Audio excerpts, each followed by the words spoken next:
9 years we've been doing it, right? And now we're winding down, and hopefully we'll be going to the next phase, which is turning our country around. Because we've got a little bit of a mess to take care of, don't we, huh? A little bit of a mess. But we'll get it done, and we'll get it done right. But we're going to miss these rallies, aren't we, huh?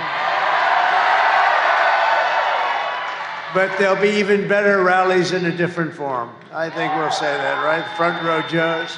They'll be even better, but they'll be in a different form, and really the form that we want. That's what we've been striving for. We have to get out and vote, everybody. Don't take any chances, because Kamala's never going to be able to do it. She won't be able to do it. Not even a thought of doing it.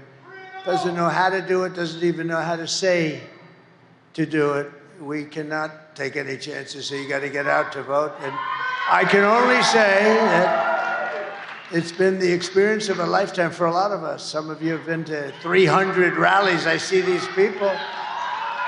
And you're going to look back at this time in life, you know, and you're going to say there was something very, very special about what we all did together. We all did it together. There's never been anything like it. We'll have everything so good and fixed up and perfect. We'll have everything perfect. And then in 4 years, somebody will come down, and that person's going to be hot as a pistol. And you know what they're going to draw? About 300 people. That's what you draw. A politician draws 250, 300, if they're good. If they're bad, they draw like 8 people, like Biden used to draw, right? Remember, he used to fill up. Remember the circles? Couldn't fill up the circle, so he used the fake news media to fill up the circles. But no, it's different, but there'll never be, in the world, there'll never be anything like what we've done. We've done something that's unprecedented, and we've had fun, but now we have to get, hopefully, to work. We got to win. You got to get out and vote. And then we're going to do a real job for you all, and we're going to meet again many times, I hope. But this has been the thrill of a lifetime for me and for you and for everybody. And now we want to take that thrill and turn it into let's do business, right? Let's do business. So it's great to be back in this beautiful state with thousands of proud, hardworking American patriots. And I'd like to begin by asking a very simple question. I've been doing that lately because it seems so poignant. Are you better off now than you were 4 years ago? I don't think so. I don't think so. It's been, is that one of the easiest questions you've ever been asked? But I've come today with a message of hope for all Americans. With your vote, this election, most important election you've ever even thought about voting in, I will end inflation. I will stop the invasion of criminals pouring into our country. And I will bring back the American dream. I'm going to bring it back. You know, yesterday we had a long day. We started out before 7 in the morning. We went to New Mexico. You know, it's sort of in play because the people can't take it anymore. The people are pouring through the border. That's a real border state. But you're a border state in a different sense. Everybody is a border. Every state is a border state. We have criminals coming in from, they fly them in now to the Midwest. Isn't that nice of them? Kamala. And you said to yourself, who the hell would want to do it? And so many of those people are hardened criminals coming out of prisons, jails, mental institutions. But this is all you need to know. Kamala, who's grossly incompetent, broke it. I will fix it. We're going to fix it. We're going to fix it quickly. America will be bigger, better, bolder, richer, safer, and stronger than ever before. This election is a choice between whether we live and have 4 more years of gross incompetence and failure, or whether we will begin the 4 greatest years in the history of our country. We'll get it going fast. We're going to get it going very fast. And I'm asking you to be excited about the future of your country. Be excited. It's been hard to It's been hard to say, but now we're down to 4 days. 4 days. Right? Front row Joe? No, I mean, if you think, we're down to 4 days. Wow. We thought it would never come, right? We thought it would never come. I'm asking you to dream big again. You have to dream big. It's hard for you to think of that because you've been so hurt by these incompetent fools that have been running our country. This will be America's new golden age. Every problem facing us can be solved, and it's going to be solved quickly. But now the fate of our nation is in your hands, and it really is. You got to vote. You got to vote. Don't believe the polls that we're way up or we're pretty far up, but a couple of them way up. One gentleman, a great pollster, they say, he said, we have a 97% chance of winning. I said, don't believe it. Don't believe it. Don't believe it. Don't believe it. I think he's a Democrat because nothing matters except what happens on Tuesday when you think of it, right? All doesn't matter. So just pretend that we're 1 point down. We're not. We're up. But pretend that we're 1 point down. On Tuesday, you have to stand up and you have to tell Kamala that you've had enough. You can't take it anymore. You're the worst vice president in history. You're the worst border czar in the history of the world. We're not going to let you destroy our country. Kamala, you're fired. Get the hell out of here.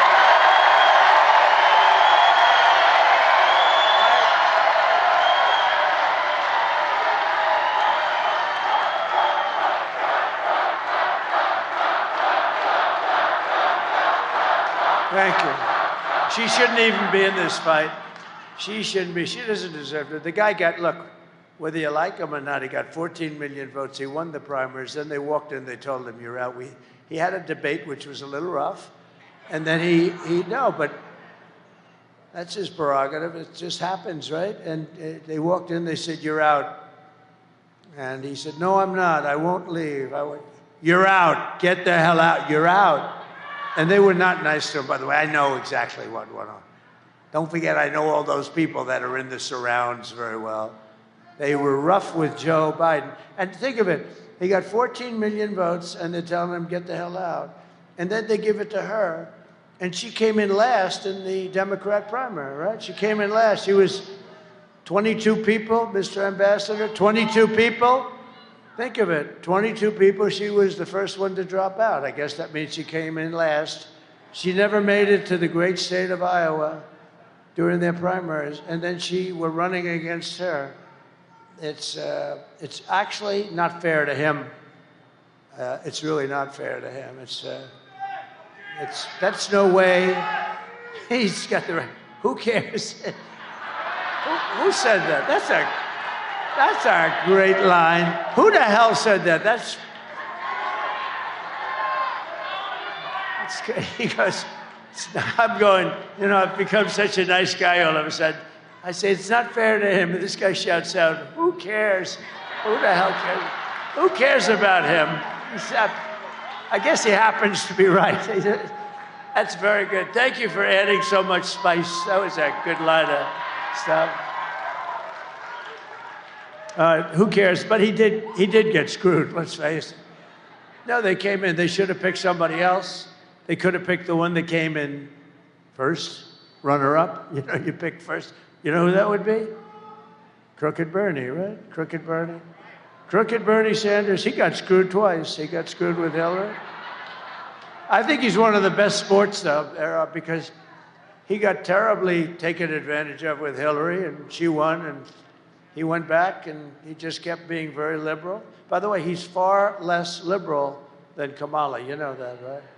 She's rated the worst, most liberal, crazy person in the U.S. Senate. She's more so than even Pocahontas, who's very, remember, she said, my mother told I was an Indian.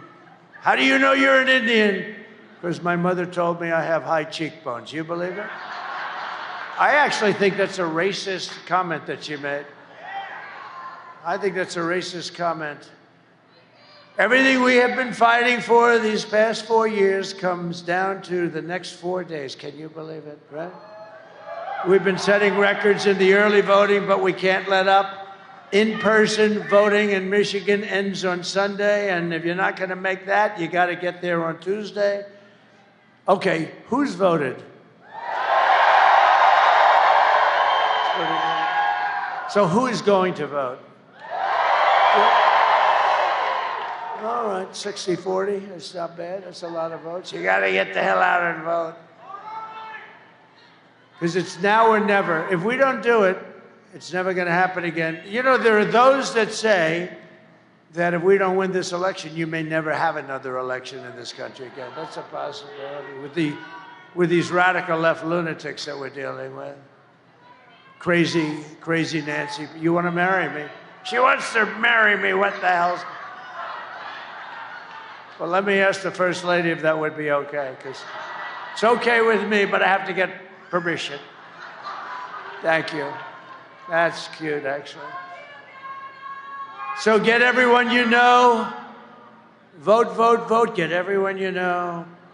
There's a woman named Jane. I saw her backstage. She's got a husband who's not in good shape at all. And I asked her, are you going to vote? Yes, sir. And I asked the husband, are you going to vote? Well, I don't know. We have a game. And he said, no, this is the biggest game of all. This is 1,000 times. You know, what we're doing is 1,000 times bigger than the Super Bowl. It is.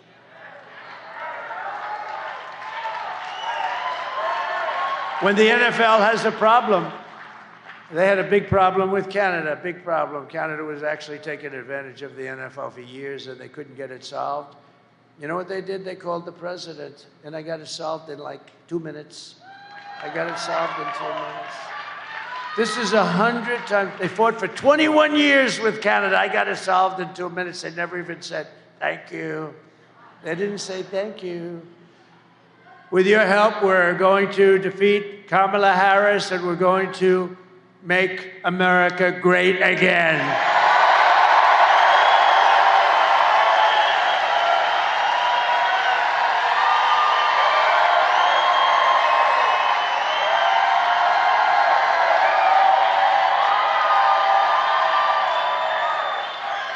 I'm studying my hair. It looks not so good today. It's not a good hair day, but who cares? Not a good hair day for me. Ay, ay, ay. Oh. I don't want to look. But we have breaking news. It's actually bad news. It's only good for one thing. If you happen to be running against the stupid fools that created this news, it's bad news. Bad news for the country. It was just announced a little while ago that brand new jobs report proves decisively that Kamala Harris and Crooked Joe have driven our economy off a cliff. And if she gets 4 more years, your family is never going to, you're never going to recover from these stupid people. Because we're being taken advantage of by every country all over the world, including our allies. And in many cases, our allies are worse than our so-called enemies, okay, on trade. Nationwide, this just came out. Listen to this. You got to study these numbers, right? Does anybody have a pencil? Please take it down. Nationwide, the economy created, this is the lowest number in years, a pitiful 12,000 jobs last month. Whoa. Hundreds of thousands of jobs less than what it should be. I never heard of 12,000 jobs. That's not even believable. And when they revise it downward in a few weeks, it will be much lower than that. They'll have to revise it downward. And just think, this is not good news for them. I mean, how would you like to have an election in 4 days and you just had the worst jobs report in the history of our country, practically?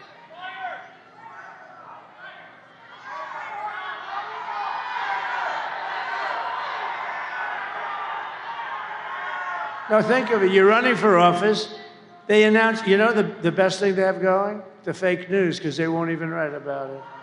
The fake news.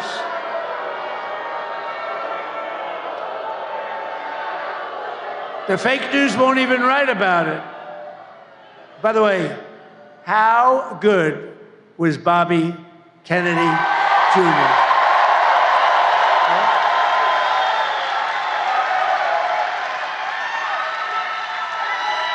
How good was he?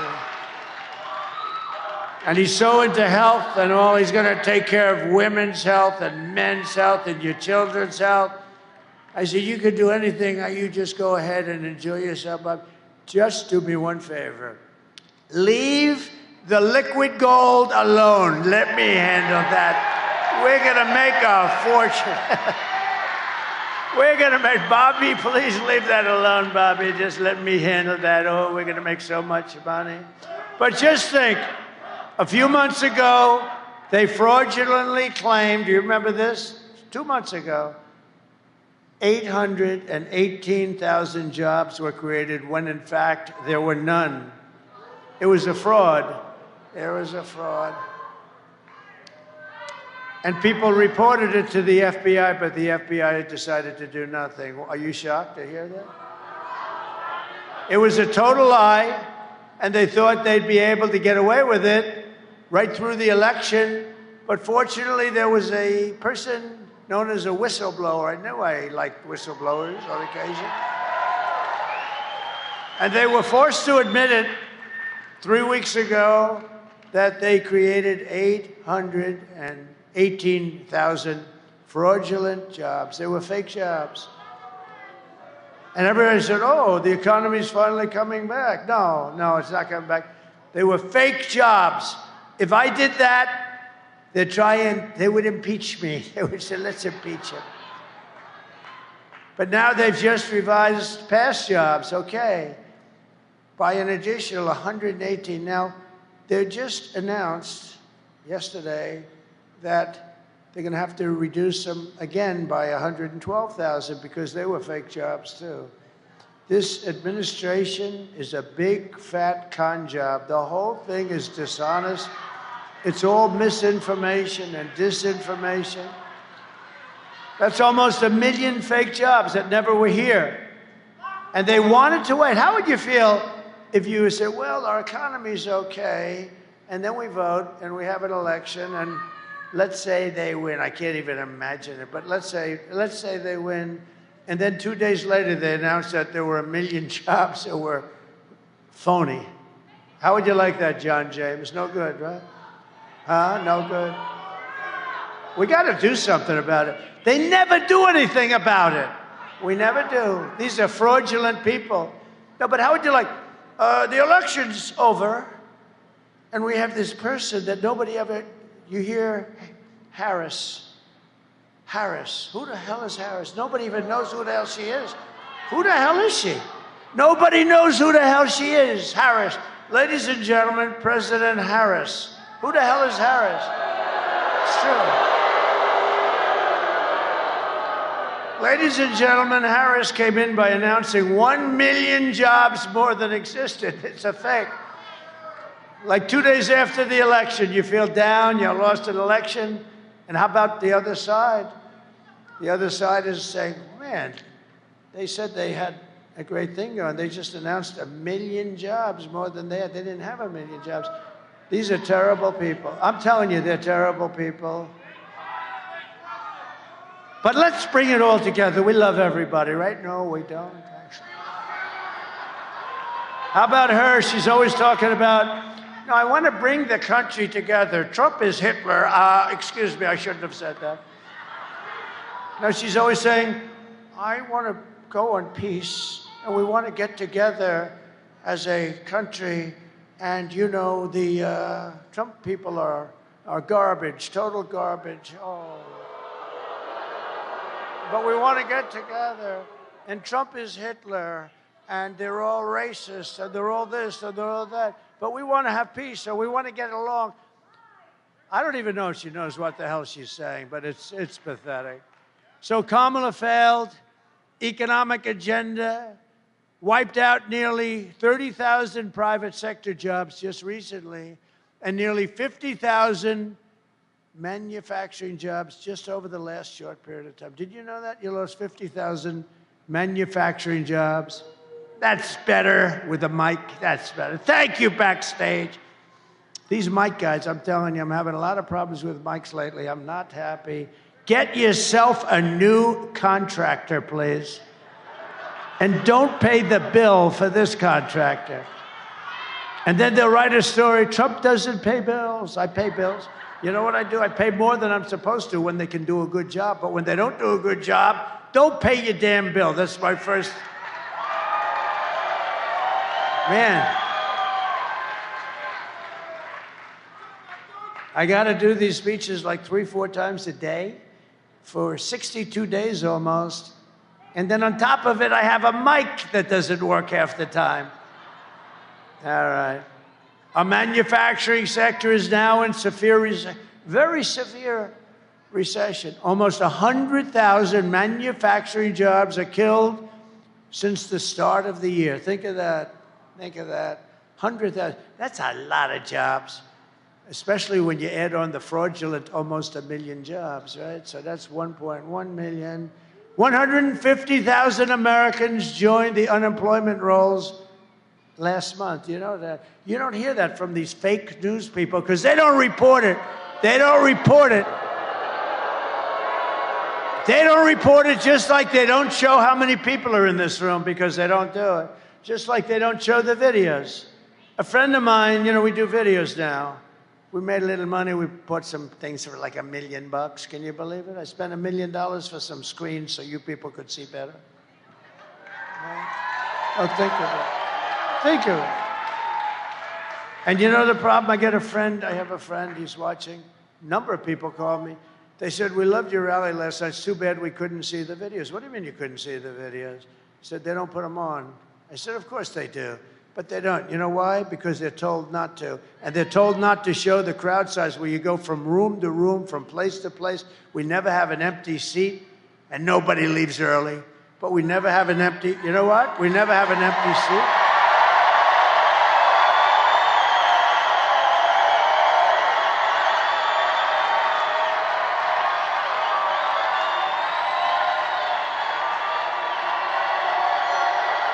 But I said, I want to have them show.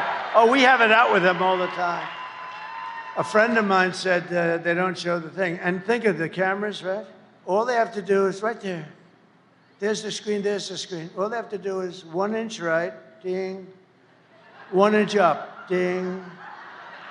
And they can see it, but they don't want to do that because they don't want to show, because they're fake news. That's why they're fake news. And most importantly, nearly 250,000 people dropped out of the labor force last month. Can you believe this? We're in a depression. You better hope you vote for me because I'm going to get you out of it fast. But under these losers,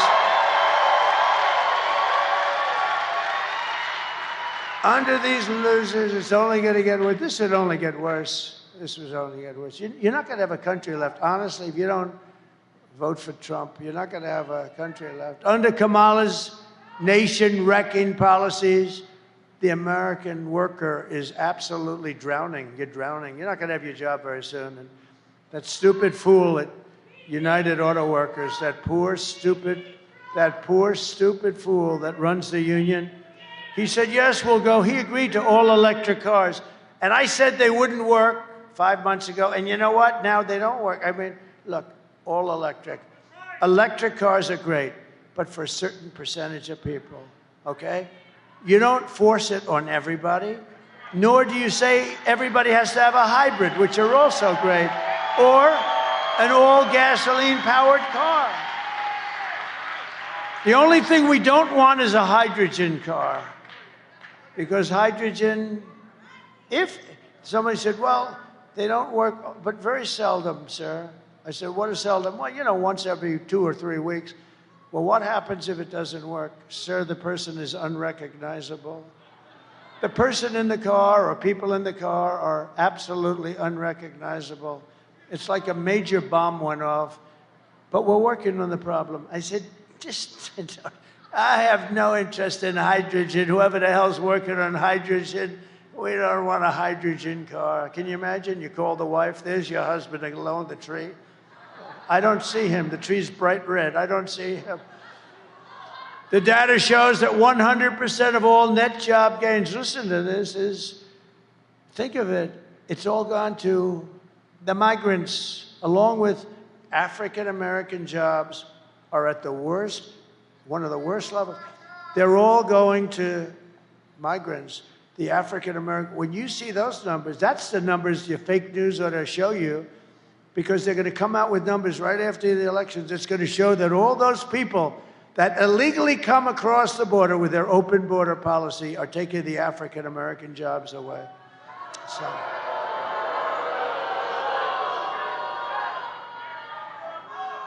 Now, can you imagine? So, you know, guys have jobs for 20 years. They've got a family. They have everything. They're doing a good job. They're good people, good workers.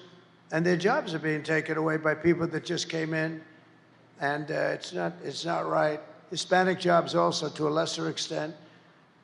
Union jobs will be affected, not yet, but they will be very much so. But the African-American jobs, you ought to tell them to go get you the real numbers, because when you see this, it's going to be probably after the election.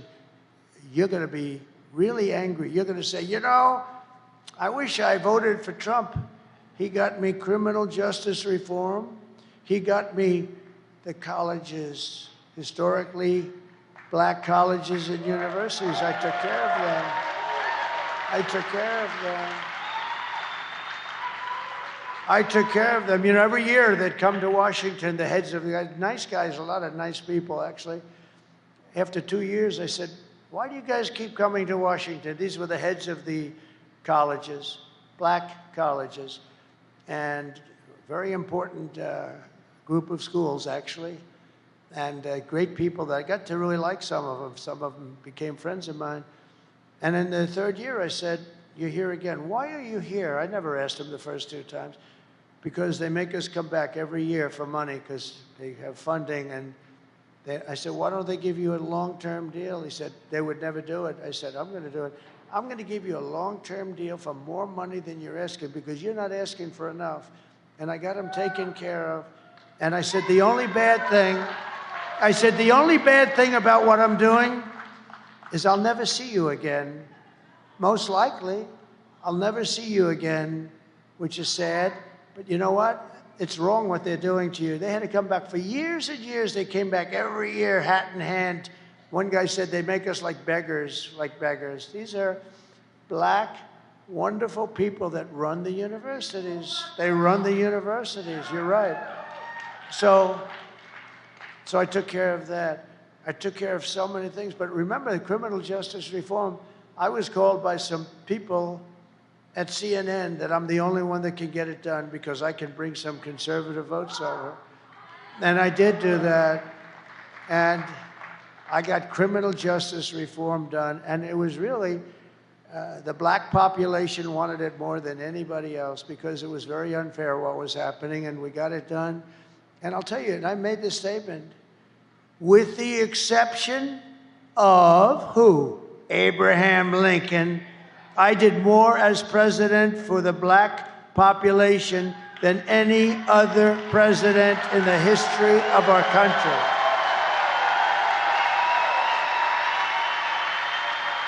But now the migrants are going to take those jobs that you have, and you should demand before the election that you see, because you'll never vote for Kamala.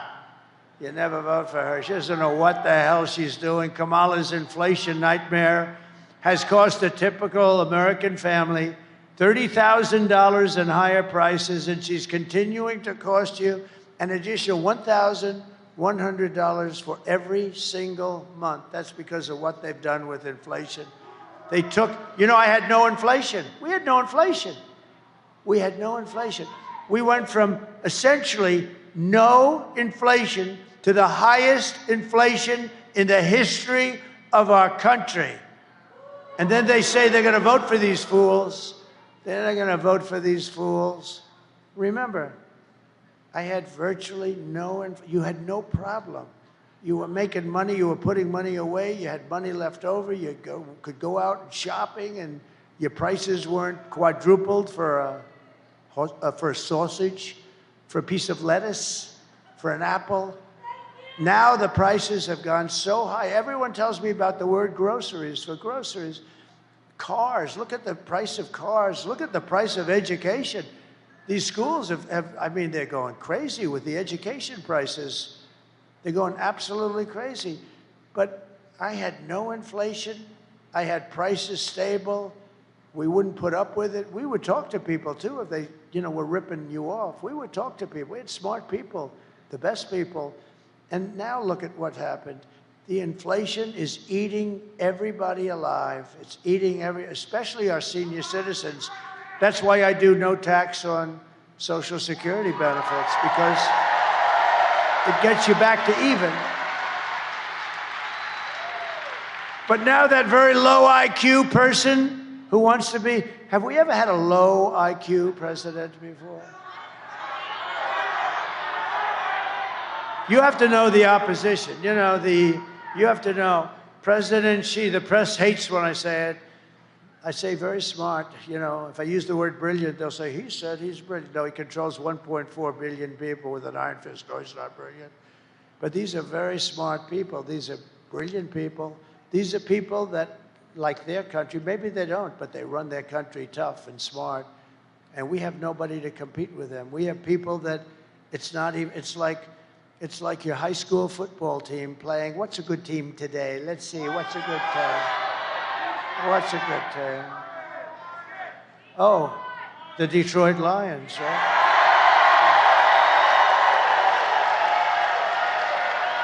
I couldn't have said that 2 years ago.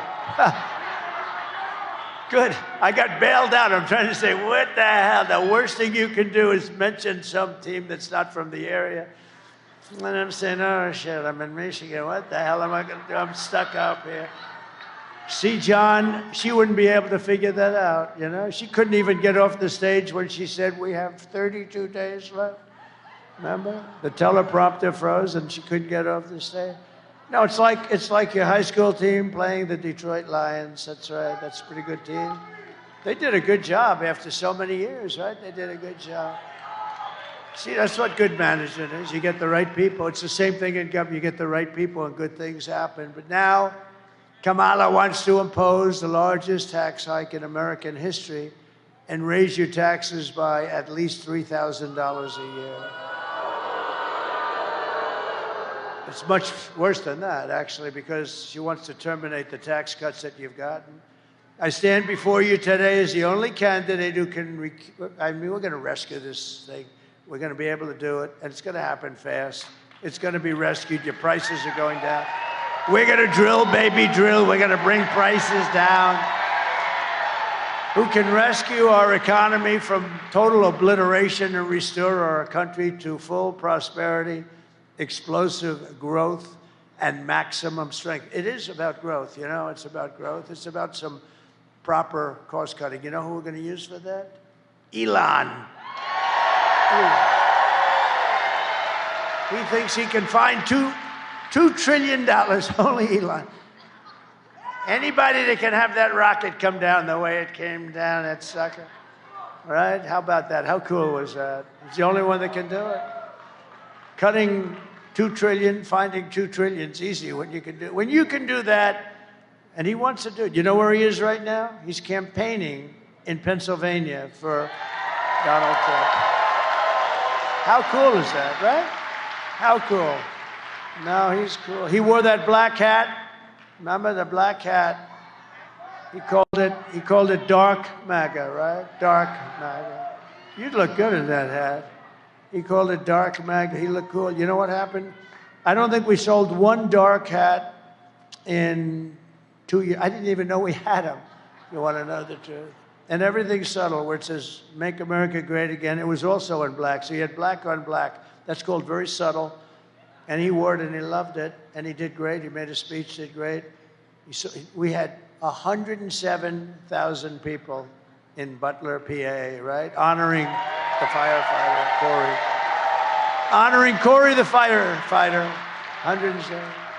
And Elon got up and made his speech, and he did a good speech. He said, I've never seen so many people. I've never seen anything like it.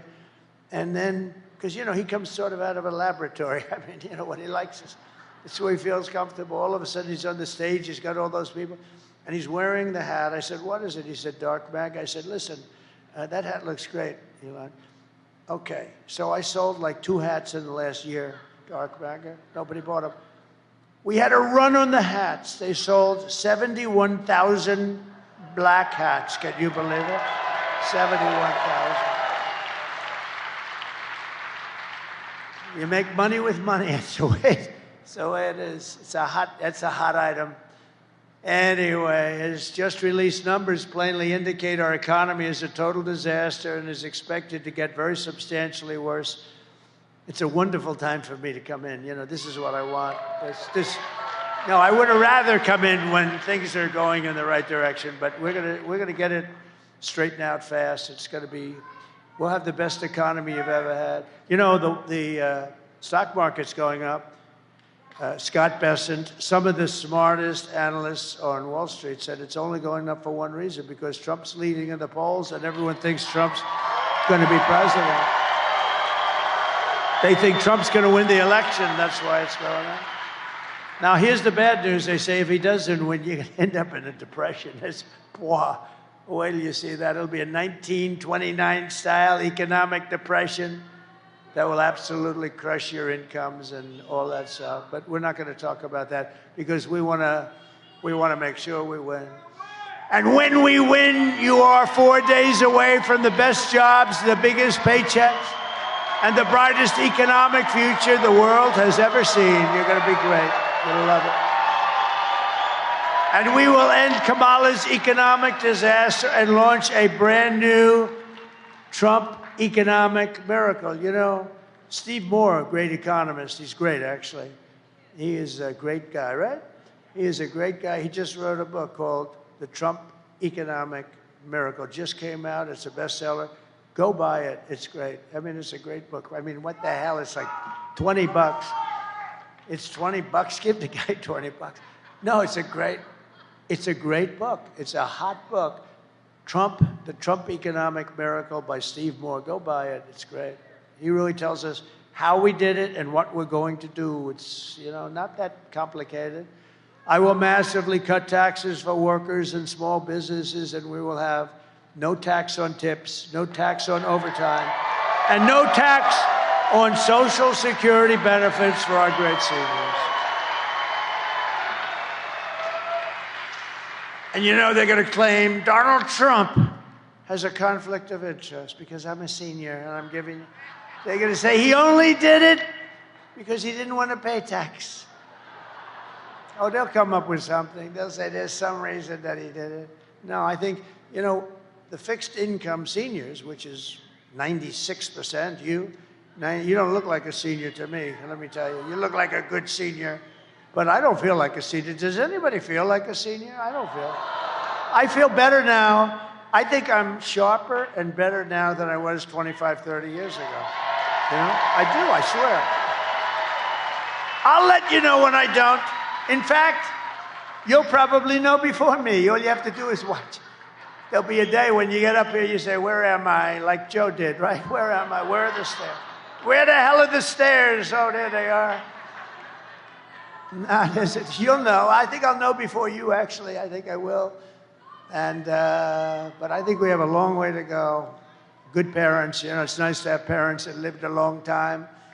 Because if you believe in that, right? I do. I believe in that. It's called genetics. Genetics is good. Not everything, but it sure as hell is good. It's better to have good genetics than bad genetics, right? And I will support a tax credit for family caregivers who are amazing people who take care of a parent or a loved one. And you know, if we didn't have family caregivers, we wouldn't have enough hospitals. If we doubled our capacity, we wouldn't have enough. These people do so much, and we're going to get them a tax credit. To rapidly reduce inflation, I will end Kamala's war on American energy, and we will drill, baby, drill.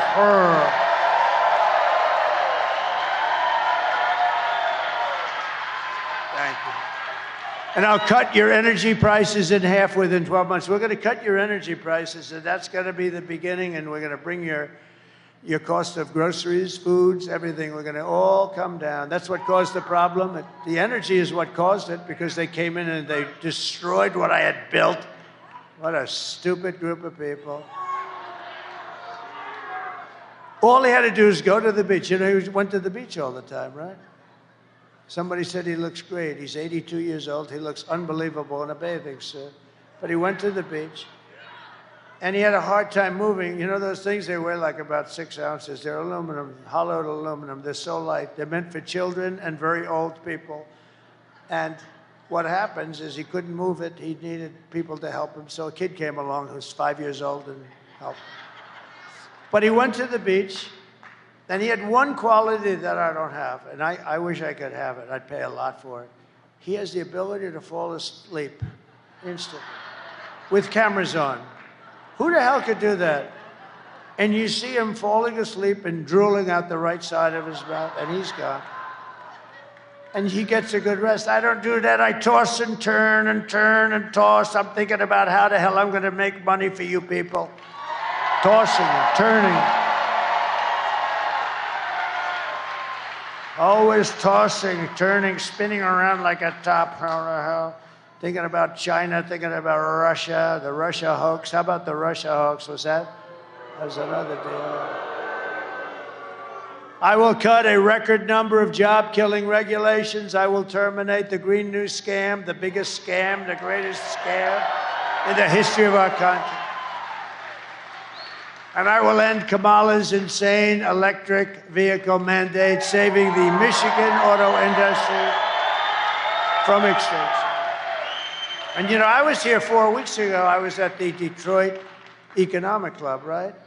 And we had a meeting, and it was about automobiles, cars, and stuff, because you're getting killed. Look, you just lost 40, 50,000 jobs.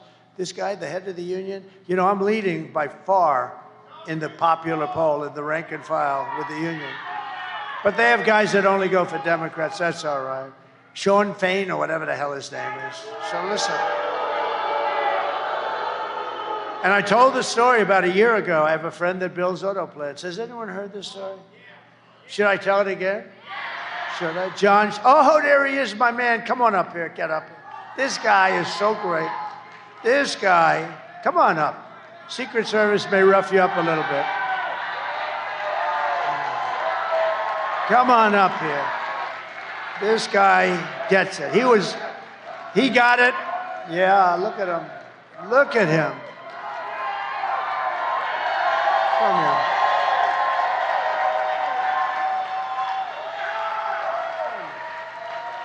Look at the arms on him. Look at the arms. All I can say is, I'm taller than him, but he has much bigger arms. Much bigger. And he's a great guy, and he loves this whole, I think he just loved Detroit. You love the area. But I've been telling you for a year and a half about this incident that I had. A friend of mine, John, he builds plants. That's all he does. He's a rich guy. He builds plants. If you told him to build an apartment, he wouldn't know how. If you told him to put down asphalt, he would. But he can build a plant like nobody. He builds all of them, most of them. And he was telling me that he's building some big plants. I said, I want to see one. Let's go. I want to see a plant under construction. I like that. I like that stuff. I was always good at it, too. Always a good builder. I always built great buildings. So I wanted to see one. He said, well, we'll have to go to Mexico. We know the story. We're going to have to go to Mexico because all of the big plants. I said, what do you mean Mexico? What about here? No. Oh, this is a year ago. He said, really? Let me see. And he showed me a plant that's the biggest plant, I think, in the world, right? It's the biggest. It would ruin Detroit. It does probably more than all of your plants put together. It's massive, owned by China. So China was going to come in and build one of the biggest plants in the world, I think the biggest plant by far, actually, in the world, and some others, right along our border, make cars, put them into here, and you can forget about Detroit, you can forget about Michigan. It would be over. And I didn't like it. So he told me about it a year ago, and then I started thinking about it. And I said, you know, if they build that plant, and you know, they're decimating Europe, what they're doing, they're dumping cars in there like crazy, and it's being decimated, the auto industry, the manufacturing of car industry. So what happened is he said, no, this is the way it is, it's going to happen. I said, we're not going to let that happen. Because if they build these massive plants, especially this one monster plant that's so big that you wouldn't believe it. So I announced when I was at the Detroit Economic Forum, and a little before that I'm going to put 100% tariffs, and if that's not high enough, I'll make it 200%. And I announced it a little before the forum, actually, and I said, no, we're going to put 100%, and maybe I'll make it 200, maybe I'll make it 300, 400, I don't give a damn. It was a brilliant speech, brilliant. And I saw him, and I said, John, how's that plant going that you're building in Mexico on the border? He said, sir, they've canceled that plant last week. They're not going to build it. Because they think you're going to win, and they think you're going to put tariffs on the cars, and therefore they're not going to be able to bring any cars into the United States. And they said, if Trump wins, this thing is not going to work at all. So, but I'll tell you what, that plant will go up so fast if there's a mishap. Here's the good news. There's only one way there can be a mishap, and you know what that way is. And I hope to hell that doesn't happen. I hope to hell that doesn't happen again. So I'm just proud of this guy because he's been on I didn't know who the hell he is. I didn't know who he was. All I know is he has very good, strong arms. I'm impressed by his arms. He's a strong guy, but he was a good guy and a smart guy. And he was against the electric cars because he said they're going to be made in China. You know, you're going to get 2 good years, and after that, nobody's going to work. Did you see 37,000 auto jobs were cut this month? 37,000. I got more news for you. Well, you can tell them, okay? You tell them. So here's the story. They're not building the plant. We're going to build those plants here. Thanks to President Trump. Thank you, sir. Okay, guys, listen. President Trump is telling you the truth about when we met, and it was a year and a half or so ago, and he asked me questions. He said, how does your industry like these EV mandates? And I said, sir, they don't like them. Nobody wants to buy those. You know, we're not only auto workers, we're consumers too, right? We don't want to drive those things. How do you pull a trailer with 4 snowmobiles on it up to Traverse City when it's 5 degrees below zero in an EV? You can't do it. But Kamala Harris thinks she knows better than the experts in Detroit. She wants no more combustion engines, internal combustion engines, produced by 2035 because she's smarter than the engineers at General Motors, right? So President Trump gets it. Every time we met, we started talking backstage, and he would ask me questions. I'd give him feedback. We'd talk back and forth, and it became kind of a regular thing. So I got in the habit of coming up here and kind of giving him updates on how things are going in the auto industry. I was holding a rally every week outside of a different auto plant in the Detroit area with a lot of these guys behind me. And we were talking to auto workers all summer long for 4 or 5 months. And I would ask them, I'd do my own poll.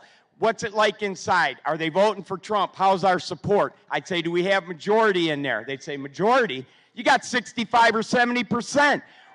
We're not voting for Joe Biden and then Kamala Harris. So don't believe anything you read in the newspaper. Don't believe anything you see Sean Fain talking about. The auto workers, UAW members, are voting for Donald Trump for president. Okay, that's the good news. That's the good news. But now I got some bad news for you, and this is going to really tick you off and motivate you to get your friends out to vote. Yesterday, Ford Motor Company sent out notices to all their workers at the Dearborn Ford pickup truck, the Lightning, 100% electric vehicle. They laid everybody off till next year. All right? So those people, through the holidays, Thanksgiving, Christmas, New Year's, are unemployed. We don't know when they're coming back, but it won't be at least until next year. So I don't know if you saw that news. Now I got some other news that the people in the back there don't like to talk about, but I'm going to pass it on. Now, this is big news. Because I've been getting called up on stage and I talk to President Trump on a regular basis, 3 vice presidents at Stellantis reached out to me through a friend of mine who's very tied in with the auto industry, and they wanted to give President Trump some bad news about what Stellantis has planned for next year. But they would only do it on the condition of 100% complete anonymity, because they would be fired and lose their jobs if it came out that they had leaked this information because they had signed non-disclosure agreements. Now, these are not people on the assembly line. These are not high-low drivers like I was. The one gentleman that, the lead of these 3, is a vice president of manufacturing. Now, he recently retired, but they told me, and they sent me all the data and information to back it up, and I've gotten it to the proper people that can vet it, check it out, corroborate it, and make sure it's all legit and accurate. But they told me that the expansions, quote-unquote expansions to the plants in Mexico that Stellantis is currently working on to handle additional capacity, those are going to be the only capacity when they get up and running, because they're going to move all the American production south of the border to Mexico.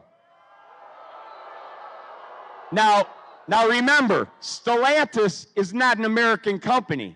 You know, Chrysler's been used and abused like a stepchild. They were bought by Mercedes. They were bought by Fiat. Now they're owned by a French company. So they don't care about you. They don't care about our jobs. You've heard all the speakers up here today. Every job in the Detroit area relies on the auto industry. But a French company that owns Chrysler is about to send all the Chrysler production to Mexico. There's only one way to stop this. There's only one person who will stop it. His name is Donald J. Trump.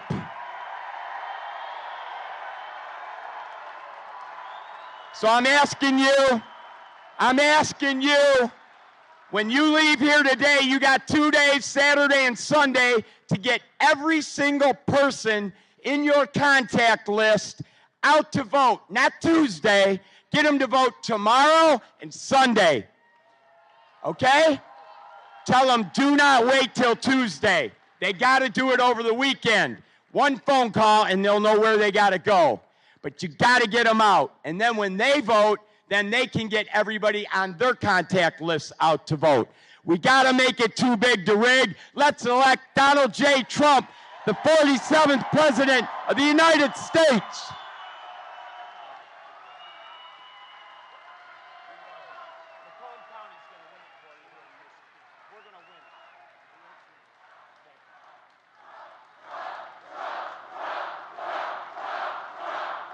He's a hell of a guy. That guy. Thank you. So he's something. He loves the country. He loves your state. Tell Stellantis, I think I'll send him back. He's quite good at delivering a message. Tell Stellantis that if they plan on moving, we're going to charge them a 100% tariff on every car they put in, and they won't move. You know who said they're going to move? A company I buy a lot of stuff from them, a lot. Great company, John Deere, going to move big sections of their company from Iowa, I believe they said, to Mexico. And I told them, and I did it in writing, I said that if you do it, beware, because I'm going to charge you about 100% tariff on everything you make to put back. So if you're going to move from Iowa, and if you're going to move from Iowa to Mexico, and then you think you're going to make it in Mexico and sell it over here and sell it at that cost, not going to happen. We're going to do a 100% tariff. They announced, I believe, that they're no longer making the move, didn't they? I think that's what I heard. Somebody told me the other day that they announced that they're not making the move. Why would they make the move? It'll cost them much more to make the product over there when we do this. In other words, we're going to use that. Look, the most beautiful word in the dictionary to me is tariff. I think it's the most beautiful word. It's going to make our country rich. And these stupid people, look, politicians, there's only 2 reasons why they wouldn't want to use tariffs. They're stupid or they're corrupt. There's no third reason. They're either stupid or they're corrupt. I just stopped the largest plant in the entire world, which would destroy your state. I think this plant made more than all of Detroit put together. You know, it's a big, and I just stopped it, and I'm not even president yet, okay? Think of what I could do when I'm president. But I have to find out. But I'm telling you, I told John Deere, we told them very strong. We said, look, you're going to move out of Iowa. We're putting about 100% tariff on anything you make. There was a different kind of a plant. There was parts and this and that. I said, if you're going to do that, we're putting in a tariff. And that was it. I sort of went on to other things like how to get elected very easily. And I heard 2 days ago that they're not going to build the plants here. So it's pretty good, right? It's pretty good. But you're a hell of a guy, I tell you. He's a friend of mine. I'll make interest on car loans. So here's the thing I thought of, and it's funny, it's not that complicated. It's going to do tremendous good for your area because here's what I'm doing. I thought of this idea, and then I expanded. You know, a lot of times you have an idea, and then you expand. I was always good financially, and I was always very good on construction. In this case, construction doesn't matter. It's finance that matters. And people call me up. It doesn't sound complicated. They say, from Wall Street, 182 IQ guys, brilliant guys. Where the hell did you ever come up with that idea? Like, as an example, no tax on tips. I did that, everyone went crazy. Nobody ever heard of it before, right? No, it's true. And then that dumb woman, very dumb woman, that low IQ individual, like 2 months later stood up, today I'd like to announce that we're not going to have tax on tips. And she got booed out of the place. You know, it didn't work. You never heard a second. Nobody talked about it after that because she was. So, you know, I don't like. I mean, the one problem with what I do is I do it and then somebody else copies you. But they don't have the brain power to get it done. So I had this idea, but then I had a better idea using the first idea. But it's all pretty simple. I'm going to make interest on car loans fully tax deductible. That's it. Right? And people say, where the hell did you ever come? Isn't it funny? It's like the paperclip, you know? Years ago, long before you, youngster, years ago, somebody came up with the idea of the paperclip. I think 129 years ago, a long time ago. And he had a little piece of steel, metal, whatever. He bent it around, start selling it. So, and everybody saw it. And they said, why the hell didn't I come up with that idea, right? The paperclip. But this is sort of like that. So that's fully deductible. That's going to be unbelievable. But here's the problem. I don't give a damn if they buy a car in Japan or China or South Korea. What the hell good does that do for us? So then I came up with phase 2 of the same idea, fully tax deductible, but only if the car is made in the U.S. Wow. And I announced it last week up here. I've been up here a lot because we have to win Michigan. We win Michigan. We win Michigan. We win the whole ball of wax because, and we got to bring John James and all of these great guys with us. We got to bring them with us. But I got calls. So here it is. Number one, the deductibility. They said, wow, what a great idea. But then number 2, you only get it if you make the car in the U.S. I can't say here, but we'll try steering them to here because I would love, you know, they've been talking about a renaissance and a rebirth for Detroit for 45 years. And I got into some heat because I said, they've been talking about it for 45 years, and if it's okay with you, it hasn't exactly happened, okay? You know, I'd like to say it did, but it hasn't. And if I did, you'd hit me on that one too. But it can happen. And I'd love to steer it right over to here where it all began because it's very sad. It's very sad what's happened. But think of it. You're going to have deductibility of interest. That's a big deal. You're going to be roaring, but I didn't want it to go to China, Japan, South Korea, or any one of 10 other countries. So I came up with phase 2, and I said, but only if the car is built in the United States of America. Otherwise, you don't get it. How good is it? You know what? That in itself will spur, I mean, you will be spurred onward to bring back millions of jobs. We will give our companies the lowest taxes, the lowest energy costs, the lowest regulatory burdens, and free access to the best and biggest market on the planet. Remember this, you're not going to have a best and biggest market soon. Your market's getting evaporated by incompetent people that are leading it. One guy who has to go to bed at 4 o'clock in the evening, and another woman who's actually not nearly as smart as he is. Would you believe this? But only for those who make their product the same thing. This is on a bigger scale than the autos. You can build your plant here, and we love you. But if you don't build your plant here, you don't get the tariff, you don't get the tax cut, you don't get it. You have to build your plant. And these guys at Wall Street that are very brilliant guys, they call me up, there's, who the hell gave you these ideas? And yet, you know, it's just like, I always say it's like the paperclip. People don't think about it, but think of the idea that deductibility, that's gonna make it great. Vote for Trump and you will see a mass exodus of manufacturing jobs from Mexico to Michigan, from Shanghai to Sterling Heights, and from Beijing to Detroit. Finally, Detroit will benefit, right? And it's easy. And you know what her economic plan is? She doesn't have one. She doesn't have one. She wants to tax companies. You know what happens when you tax them? They leave. A lot of these big companies, you know, they're run by they live in Switzerland, they have very glamorous lives. They have the life that I could have had if I decided not to do this, actually. Somebody said to me, are you glad you did it? I said, absolutely, but I could have been on the best beaches in the world. I own the best beaches in the world. I could have had such time. I could have been at the Great Turnberry in Scotland. I could have been anywhere I wanted to be. I could have had those waves smacking me in the face, I could have said. That white, beautiful white skin that I have would be nice and tan. I got the whitest skin because I never have time to go out in the sun, but I have that beautiful white, and you know what? It could have been beautiful, tan, beautiful. But you know what?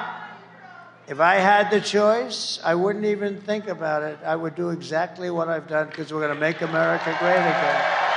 We're going to make America great again, greater than ever before. It's true. We're going to pass the Trump Reciprocal Trade Act also. That was very simple. Reciprocal trade, meaning if China or any other country, I don't want to pick on China because the European Union is almost as bad as China. They don't accept your cars.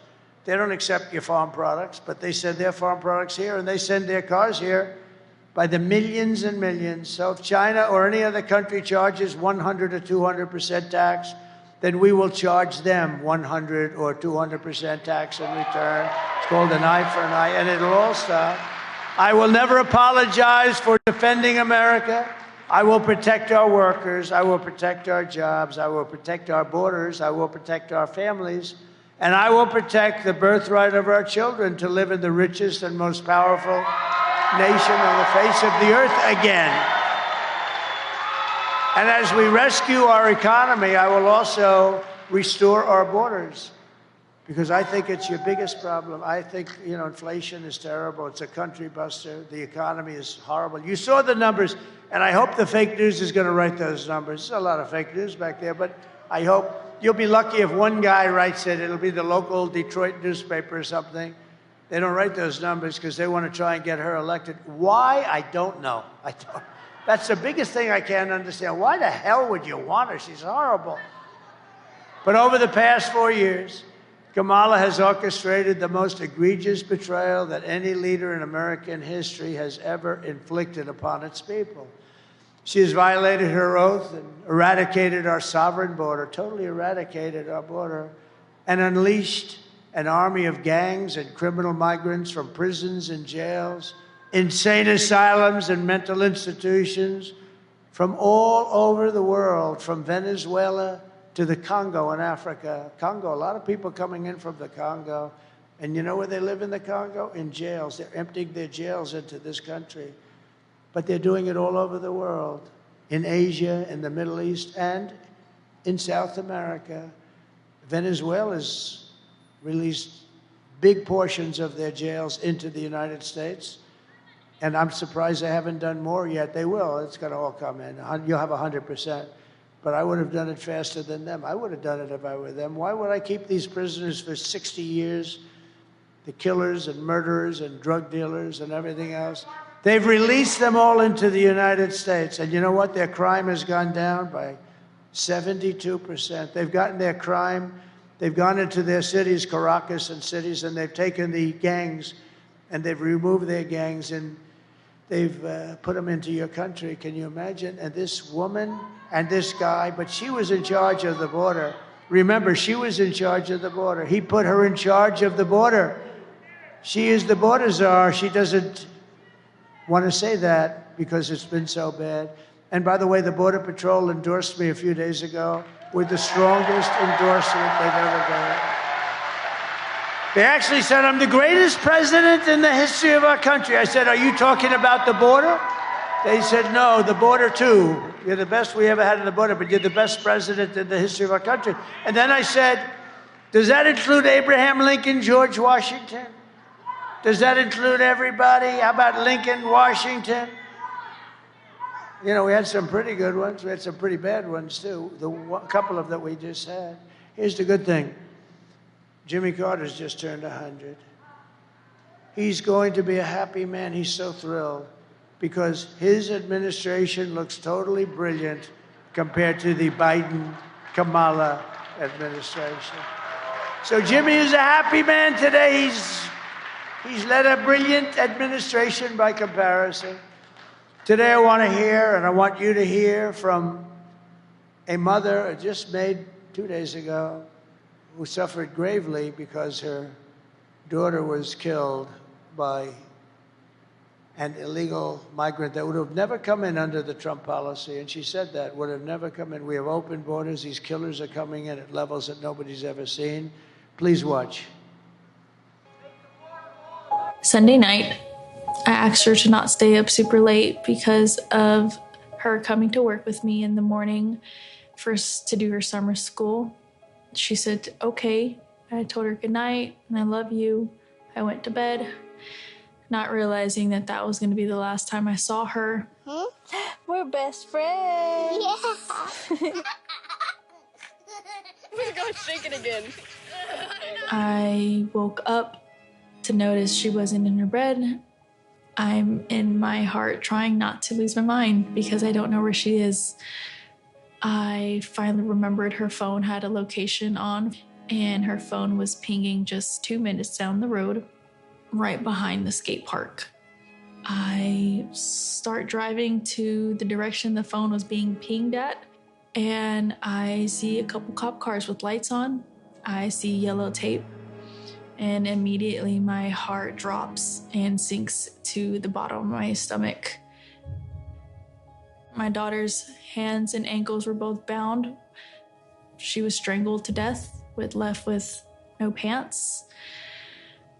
And I know in my heart, she fought incredibly hard. She was not going down without a fight. We begin with two men we're learning are charged with capital murder tonight, accused of killing a 12-year-old girl. Police say these men strangled her before dumping her into that creek. Both men were in the country illegally. Apprehended, then released by Border Patrol less than 3 weeks before Jocelyn's death. The men accused of killing Jocelyn Nungare are affiliated with the gang known for brutal violence. Kamala Harris was in charge of immigration in our borders. If we had better border policies and not open borders and not these catch and release policies, I truly believe this all could have been prevented. Under her being vice president of this country, my daughter's life was ripped away from her. She had her entire life ahead of her. Happy birthday, dear Jocelyn. My daughter is 6 feet in the ground based off of policies that she allowed to keep. Kamala Harris did have one job, and she not only failed, not me, she failed my daughter. She failed Jocelyn. She was only 12. President Trump reached out gave me his sincerest condolences as not a former president, but just as a father, someone who cares. I believe Donald Trump needs to be back in office. I can at least know that my next child will be safe in this country.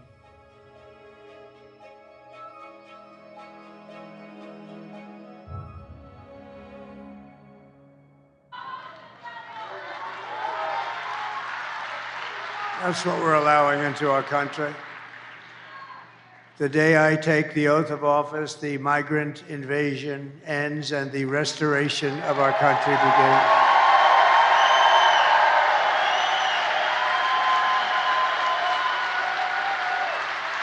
And the savages charged with brutalizing and murdering precious Jocelyn are members of the same vicious Venezuelan prison gang, Tren de Aragua, that is taking over apartment complexes and unleashing a violent killing spree all over America. You probably read in Aurora, Colorado, and I think Colorado's got to vote for Trump because what's happening in Colorado is unbelievable. They're taking over the state. The radical left governor has no idea what to do. The United States is now an occupied country, but it will soon be an occupied country no longer.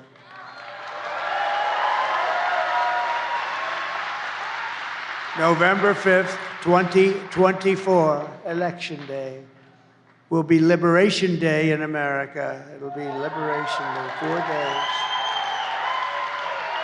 On day one, I will launch the largest deportation program in American history. I will rescue every city and town that has been invaded and conquered. These towns have been invaded, and these towns have been actually conquered. Think of it, we're talking about the United States of America. And we will put these vicious and bloodthirsty criminals in jail, or at a minimum, kick them the hell out of our country and fast. To expedite removals of Tren de Aragua and other savage gangs like MS-13, I will invoke the Alien Enemies Act of 1798. Very tough one. To target and dismantle every migrant criminal network operating on American soil. And if they come back into our country, it's an automatic 10 years in jail with no possibility of parole. And I'm hereby calling, today I am calling for the death penalty for any migrant that kills an American citizen or a law enforcement officer.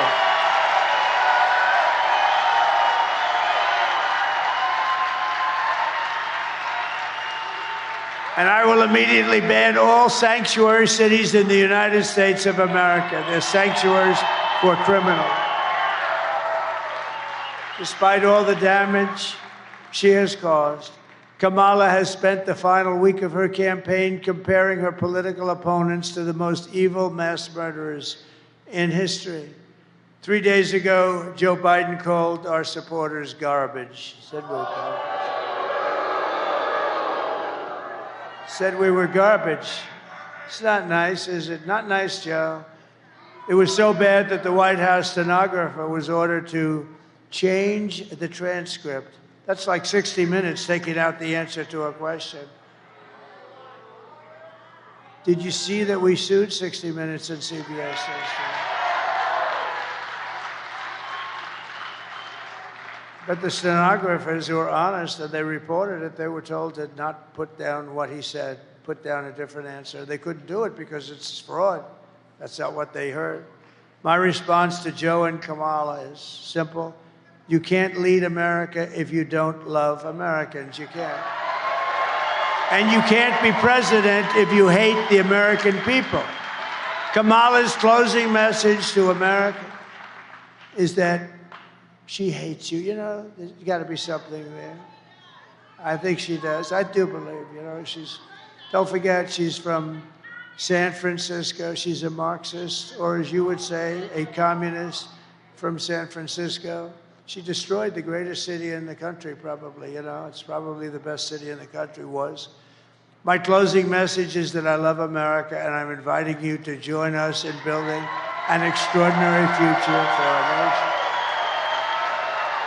My oath of office is an oath of allegiance to you, the American people, and I'm asking for your vote, but I want you to know that whether or not you vote for me, when I win, I will fight for you with every breath in my body. I will.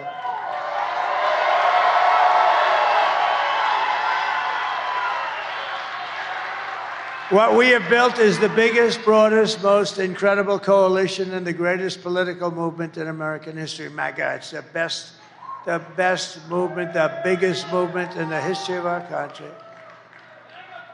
I told Joe, I said, Joe, it means make America great again. It's okay, Joe.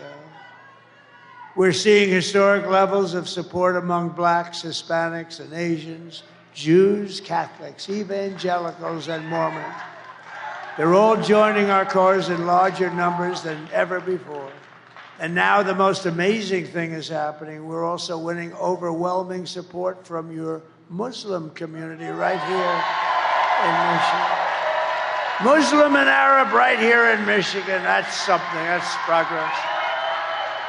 And I just came from an incredible meeting with the Lebanese community in Dearborn. Last week I was honored to be endorsed by a group of some of the most important imams and Muslim leaders in your state. And I'm also grateful to the mayors of Dearborn Heights. Bill Brazzi, Bill Brazzi, where's Bill? Hello, Bill. Thank you very much for being here. Thank you. And the mayor of Hamtramck, Dr. Amir Galeb. Doctor, thank you very much, Mr. Mayor. They're great people. Many Muslim and Arab Americans are friends and family living in the Middle East, and Kamala is campaigning with warmongers like Liz Cheney. How do you think that is? They want to get the Arab American vote. They want to get the Muslim votes. So she picks Liz Cheney, whose father virtually destroyed the Middle East, right? I don't think it's working out too well. You know, it's interesting. If you give, Liz Cheney, she talks big, oh, I want war. She always wants war. Every time I was with her in the White House, we should attack this nation, that nation, nations that people never even heard of, we should attack. She's a big tough guy, she's a big tough one. She's a tough one. But if you gave Liz Cheney a gun and put her into battle facing the other side with guns pointing at her, she wouldn't have the courage or the strength or the stamina to even look the enemy in the eye. She wouldn't have. She sits back in Washington, oh, we ought to go and attack Iran, Iraq. We're going to attack everybody. That's why I broke up with her. All she wanted to do is go to war with everybody. Because she, like Kamala, is a stupid person. It's easy for her to say she wants to start wars from the comfort of her nice home or her father's lavish home that he got from killing a big portion of the Middle East. You know that, right? He headed up a company that was a big company, a big beneficiary of the wars. These war hawks, they want to draft your kids to die in wars, and they will never fight themselves. Liz Cheney wouldn't fight. I'll go with her. I'll go to the Middle East. I'll go wherever she wants, and we'll fight. She doesn't have the guts to fight. She's all talk and no action. She lost her seat for Congress from a great state. I love that state. I won that state by like 50 points or some crazy number. And she lost to a very good woman who ran against her, Harriet. How good is Harriet? So Liz Cheney lost by almost 40 points. It's the biggest defeat in the history of the United States Congress. No other congressperson lost by that much. She lost by almost 40 points. Never seen anything like it. If Kamala wins, only death and destruction await because she is the candidate of endless wars. I am the candidate of peace. I am peace. People don't believe that. I am peace.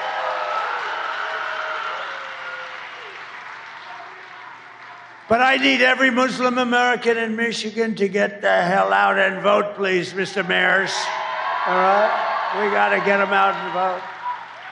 No, we want peace. Everybody wants. Who doesn't want peace? Only stupid people like Cheney. No, you give her a gun, Liz. We're going to a certain location in the world. We're going to fight it out with them. Oh, please, I don't want to do it. But when she's there and there's no consequences, we should go to war with them. Her and that idiot John Bolton, who was so stupid.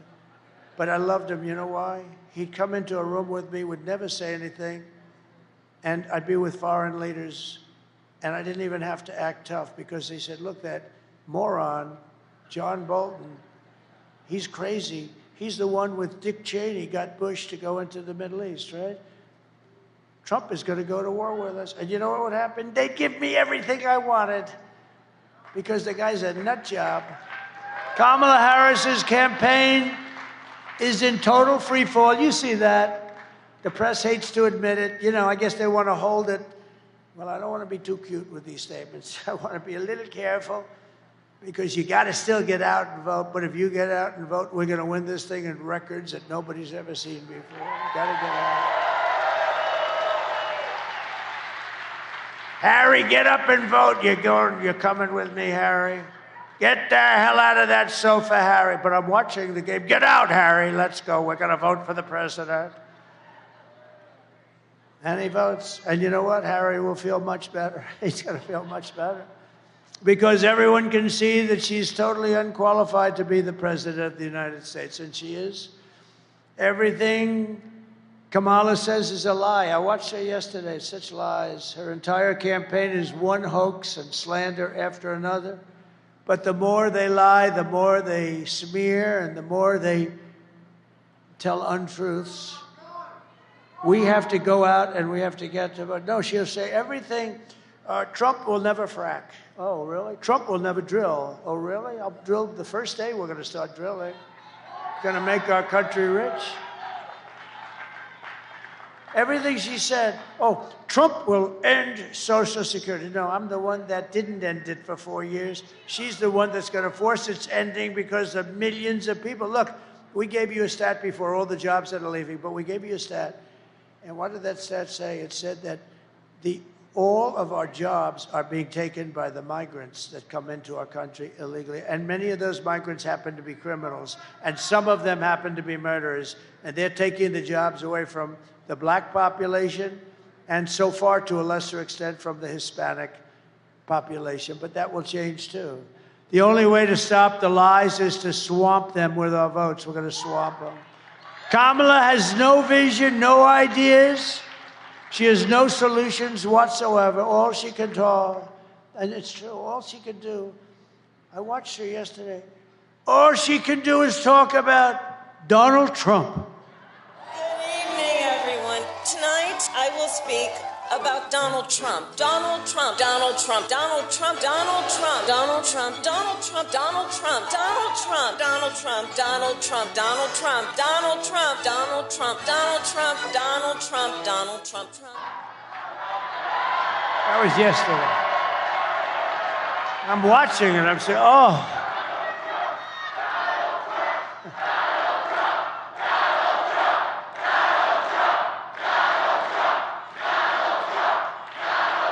Thank you. No, I was watching yesterday. Trump did. Why the hell didn't she fix this stuff? I mean, now she's saying, I'm going to do this or that or this. There are some people who thrive under pressure, and there are some people who crack under pressure. And the more pressure Kamala has, the more pressure that Kamala has, the worse she's crumbled. I watched her 2 days ago. She's exhausted. I mean, I've been doing 62 days without a day off, and I am inspired, actually. It's crazy, right? I'm actually inspired. I don't know, maybe I shouldn't be, but I am. She's so rattled and frightened that she couldn't even do an interview with a great guy named Joe Rogan. Couldn't do it. And if she can't handle an interview, she sure as hell can't handle President Xi, can she? She can't handle President Xi of China. She will get overwhelmed. She will melt down, and millions of people will die with her stupidity. They got us into Ukraine. We should have never gone into Ukraine. If I was president, you would have never gone into Ukraine. This is not a charity event. This is an election for the biggest and toughest job in human history. This is the biggest job in history. And on top of it, we have to save our country. Do you want to lose your life savings because we put a weak and foolish person in the White House? Do you want to lose your job and maybe your house and pension because Kamala has the economic understanding of a child? She's like a child. I watch her. I'm good at this stuff. I watch her. She doesn't know what the hell she's talking about. And every one of those companies will move. They'll move to Asia. They'll move to Europe. They'll move. Everybody wants those companies. But we do too, and we're not letting them go. Take a look. Take a look at what we did with John Deere. I mean, I just heard it. I just heard it just recently that John Deere has announced that they're not going to move to Mexico. If they do move to Mexico, they're going to pay a big price. They can sell anywhere they want, but they're not selling in the United States of America, okay? And I like John Deere, and I'm a big customer of John Deere, and maybe they'll red flag me. They'll say you can't buy from John Deere, and I'll buy from somebody else if I have to. But they're not going to move their manufacturing plants to Mexico unless they want to pay a very big price. This presidency is a job held by Teddy Roosevelt, Abraham Lincoln, Dwight Eisenhower, Ronald Reagan, people of strength and intelligence. Would you trust Kamala Harris to talk to Russia or China and talk them out of a war? Let's talk. I don't think you would. Would you trust her to steer us out of an economic calamity? She has put us into, and we are right now, we had the lowest job numbers I think I've ever heard. I've never heard of 12,000 jobs, John, have you? I don't think so. We've done this for a long time. I don't think I've ever heard of 12,000 jobs. Nothing is more dangerous than to give an immense amount of power to a very weak and incompetent and low IQ person. That's what you're giving. You're giving the presidency to a low IQ person. We had that for 4 years. We can't take another 4 years. I mean, the mistakes this guy made, and she was there, right? She was there. She approved everything she said. She'd like to have that statement back. You wouldn't put Kamala Harris in charge of literally a kindergarten class. You wouldn't be able to do the job. So at the end of the day, you need to ask yourself, can you afford to put someone this incompetent in charge of our country's future? No, you can't. On top of it all, Kamala says she would do one thing. Remember this. She would do one thing different, and then she took it back because she forgot the thing. So she said she wouldn't do anything different than Joe Biden, which is disqualifying. They've got almost a 90% wrong track. You know, right track, wrong track? It's the highest wrong track in the history of our country, almost 90%. It's disqualifying. Take a look at this. Would you have done something differently than President Biden during the past 4 years? There is not a thing that comes to mind. I stood there on the tarmac watching you check your watch. The chaotic and deadly U.S. evacuation from Afghanistan stunned Americans and the world and cost the lives of 13 U.S. soldiers. Would you have done something differently? There is not a thing that comes to mind. More than 13,000 illegal immigrants convicted of murder have been caught at the border and then released into the United States. An Afghan national is in custody today after being accused of plotting an election day terrorist attack. The suspect entered the U.S. on a special immigrant visa. Gut-wrenching new details in the murder of Georgia nursing student Laken Riley. The illegal immigrant suspect, who cops say committed the heinous murder, is a Venezuelan national who crossed the unsecured southern border back in 2022. 2 men investigators say are in the country illegally from Venezuela are charged with capital murder in the death of Jocelyn Nungaray. A 5th illegal immigrant accused of attacking 2 New York City police officers over the weekend showed no remorse or regret. Would you have done something differently? There is not a thing that comes to mind. Only 18% say the economy is in excellent or good condition. US inflation has hit a new 40-year high, increasing by 9.1% over the financial year. Authorities saying Train de Aragua, which has been linked with more than 100 criminal investigations here in the U.S., has now been found operating its criminal enterprise in apartment complexes. Were you the last person in the room? Yes.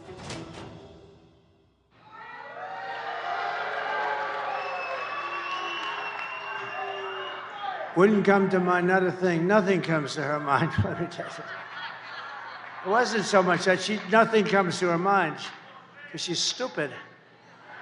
Now, can you imagine? You know the worst thing of all? 325,000 children are missing or dead. They came through the border. Think of that, 300. We're not talking 2 or 3, which is too many. 325,000 children went through her stupid open border, and now they're either missing, dead, or slaves. If you want to end this disaster, you must get out and vote. We're pleased to be joined today, and I hope this happens because he's really good, by your next senator from the great state of Michigan, Mike Rogers. Mike, thank you. Come on, Mike.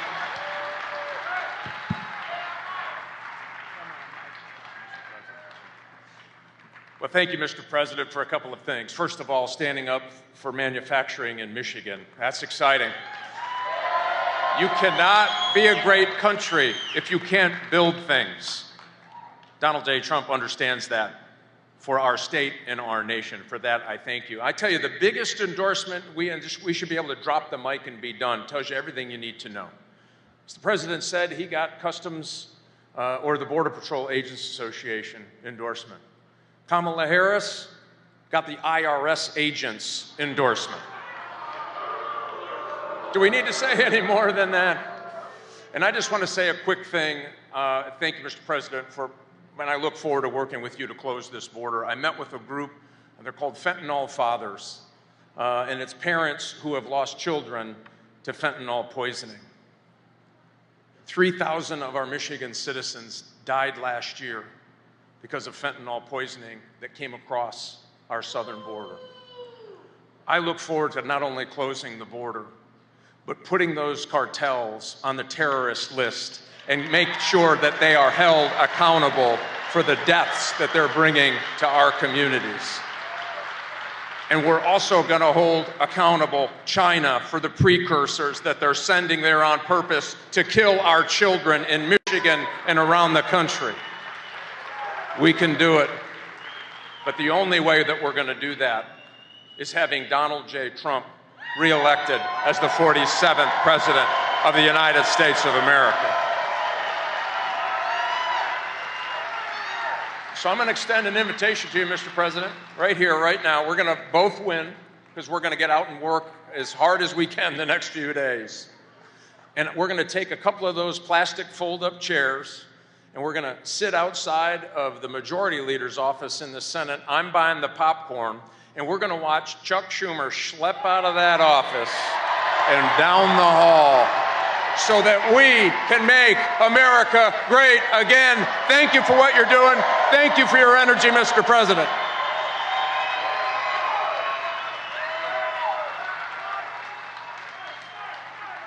Thank you, everybody. Thank you very much. I see a very good Hulk Hogan lookalike. Look at that guy. The only thing I thought is Hulk's about 6 inches taller, maybe 7, 8, maybe not. Thank you. You look good. You look damn good anyway. But I know Hulk. He's that tall son of a gun. How good was Hulk the other night, right? Wasn't he, right? I also want to thank Senators Eric Schmidt and Mark Wayne Mullen, 2 of the great senators of our country. They're here someplace, and I want to thank them very much. Thank you. 2 great senators and brave people. Congressman John James, a friend of mine for a long time, and he's doing a great job. Great job, Joe. And you're doing well. Lisa McClain. Lisa, look at Lisa. These are warriors. These are great people. Thank you, Lisa. Thank you. You look great. John Molinar. John. Hi, John. Good. Thank you, John. Tim Wahlberg. Thank you, Tim. Good job, Tim. They're great people. They fight hard. They love your state. They love, I'll tell you, they love this country. And Robert F. Kennedy Jr. Oh, he's so good. He's so good. He's so good. Thank you, Bobby. And a man who I implored, I said, Pete, you got to do it. You got to be Michigan GOP chairman. And he was very, very successful, as you know, politically. He was a great congressman. Everything he did was successful. And he was sort of like me. He didn't need this. And he said, I'll do it. Pete Hoekstra, head of the GOP, chairman. Thank you. Great. We're doing okay? We're going to pull it off 4 days. Going to win? He said you're going to win. If he says you're going to win, that's the good news. He knows how to win, I can tell you that. Mayor of Riverview, Andrew Swift. Thank you, Andrew. Thank you, Andrew. Mayor of Garden City, Mark Jacobs. Thank you, Mark. Got all the big mayors here today. Township Supervisor, Grosse Ile, James Budney. Thank you very much. Thank you. Mayor of Southgate, Joseph Cuspa. And City Council President, Zoe Cuspa. A little relationship there, I guess. President of the Michigan Police Officers Association, James Tiganelli, and he was so nice. He gave me a big award the other day. We have the endorsement of every single police group. And Brian Pennybecker, you met before, and Brian, I want to thank you. Brian Pennybecker. He's been so incredible. And Dr. Masad Boulos, I want to just thank you very much. You've worked so brilliantly with everybody. And my friend Steve Witkoff, who's a great developer and an amazing guy. Thank you, Steve. Here are the facts, just in closing. Kamala is a radical left Marxist, rated even worse than crazy Bernie Sanders and Pocahontas herself. She destroyed our economy. She was an original creator of the Defund the Police movement, and anybody who wants to defund the police for even 1 week is not worthy of being president of the United States. Kamala vowed to abolish ICE. She pledged to confiscate your guns. I don't think so. Would anybody like to give up their gun? Please stand up. And endorsed a total ban on handgun ownership. And she even called for free sex changes for illegal aliens in detention, all at taxpayer expense. But perhaps most significant of all, she lied about working at McDonald's. She never lied. She never worked. She never worked at McDonald's.